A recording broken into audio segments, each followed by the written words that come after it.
দর্শক, যুক্তরাষ্ট্র ও ইসরায়েলের সাথে ইরানের যুদ্ধ নিয়ে সবশেষ অবস্থা জানাতে ইসলামাবাদ থেকে সরাসরি যুক্ত হচ্ছেন এসএটিভির পাকিস্তান করেসপন্ডেন্ট মোহাম্মদ মুসাব। সরাসরি যাচ্ছি তার কাছে। Hello Musaf, welcome to SATV News. Musaf, could you explain the present status of the Iran-USA-Israel conflict after the latest peace negotiations?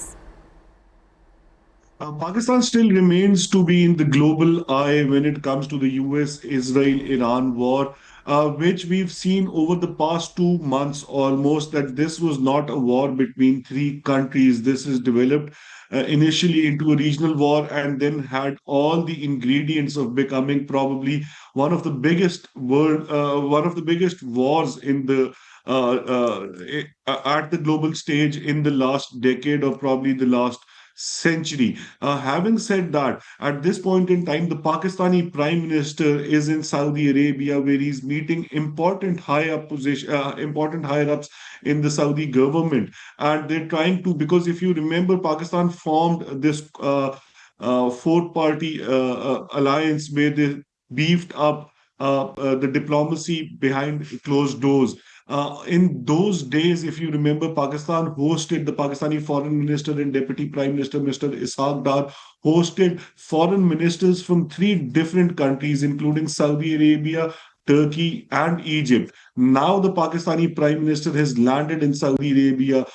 He's going to move next to Turkey, where he's going to attend the Antalya Diplomacy Forum. After that, he's going to go to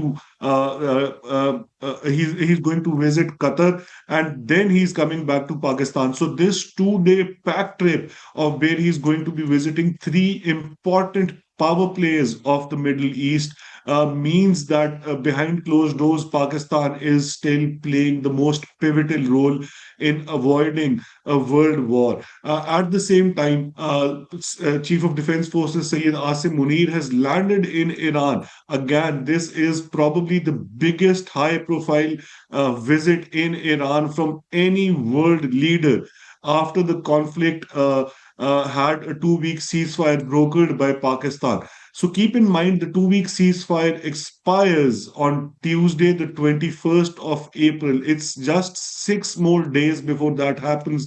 The deadlocks remain in place and they include strikes on Lebanon, they include the opening of the Strait of Hormuz, they include nuclear enrichment, and they include a missile program that Iran has. Keeping in mind all four of these, you need to know that Lebanon and Israel have sat down together today in the United States of America because they said that the peace ceasefire brokered by Pakistan did not hold uh, between Israel and Lebanon, and Israel wanted to directly negotiate with Lebanon on Hezbollah. So there's news happening on the other side of the world, which we're keeping a close eye on. It is expected now that the 2 day period given by President Donald Trump yesterday might actually not be the case. The ceasefire that was initially 2 weeks might now be extended, and whoever thought that the US and the Iranian side will reach Pakistan in these 2 days will have to wait a little longer. Sometime next week is what sources are claiming. That these second round of Islamabad talks might happen in Islamabad. Whatever happens on this, we'll keep you posted.